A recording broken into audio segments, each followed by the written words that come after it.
Corona काल के कारण मुहर्रम में ताजियादारी और अज़ादारी पर लगी पाबंदियों के खिलाफ शिया धर्मगुरु मौलाना कल्बे जवाद धरने पर बैठ गए। मौलाना जवाद लखनऊ के गुफरान इमामबाड़े में सैकड़ों लोगों के साथ 2 दिन के लिए धरने पर बैठ गए। उनके साथ धरने में तमाम दूसरे शिया धर्मगुरु भी शामिल हुए। इस दौरान मौलाना कल्बे जवाद ने कहा कि सरकार से लगातार हम अज़ादारी और ताजियादारी की परमिशन मांगते रहे, लेकिन हमारी नहीं सुनी गई। मौलाना ने कहा कि मुहर्रम की बुनियाद लखनऊ से ही है। पूरी दुनिया में यहाँ की अज़ादारी मशहूर है।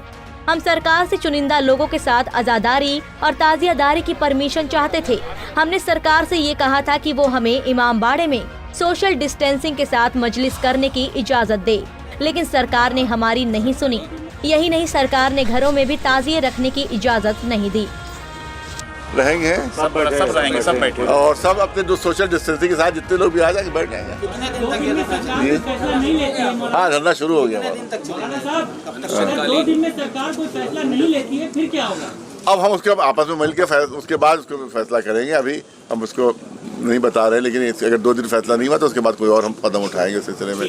अभी हम उसका ऐलान नहीं कर रहे हैं, उसके आपस में फैसला होगा। वहीं मौलाना कल्बे जवाद के धरने की सूचना मिलते ही प्रशासन के हाथ पांव फूल गए। मामले की तुरंत जानकारी मुख्यमंत्री योगी आदित्यनाथ को दी गई। इसके बाद शनिवार की रात ही मौलाना कल्बे जवाद की मांगे मानते हुए सरकार ने यूपी के सभी जिलों के लिए नया आदेश जारी कर दिया है। मौलाना ने बताया कि नए आदेश के मुताबिक घरों में ताजिए रखने और अज़ादारी पर कोई प्रतिबंध नहीं रहेगा। मुख्यमंत्री साहब तक पैगाम पहुँचा, हमारे दिलीप शर्मा साहब तक पैगाम पहुँचा,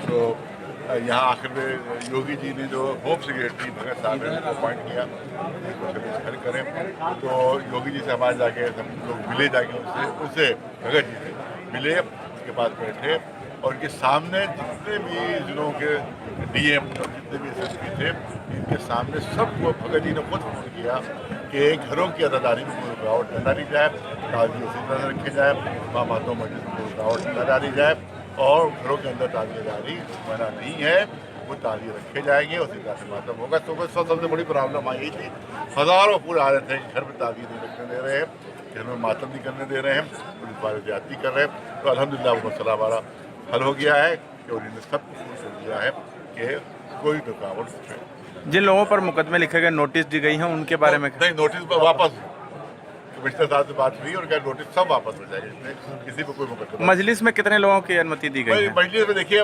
बड़ी प्रॉब्लम ये है कि इतना बड़ा ये शहर है, ये शहर है कि हम 50 आदमियों को दावत नहीं दे सकते या 100 बड़ी कर देते थे। हम 100 का बुलाएंगे तो बकिया जो 3 लाख है वो कहेंगे हमें क्यों नहीं बुलाया। मुहर्रम के महीने में जो बकिया जुलूस निकाले आते हैं उनको। आपको बता दें कि मौलाना कल्बे जवाद ने मुहर्रम के महीने में मातम, मजलिसें और ताजियों की जुलूस पर सरकार की ओर से रोक लगाए जाने पर नाराजगी जाहिर की थी, जिसके चलते वो लखनऊ के इमामबाड़े में धरने पर बैठ गए थे। गौरतलब है कि योगी सरकार ने ये पाबंदियां कोरोना महामारी को ध्यान में रखकर जारी की थी। लखनऊ से अनिल सैनी की रिपोर्ट।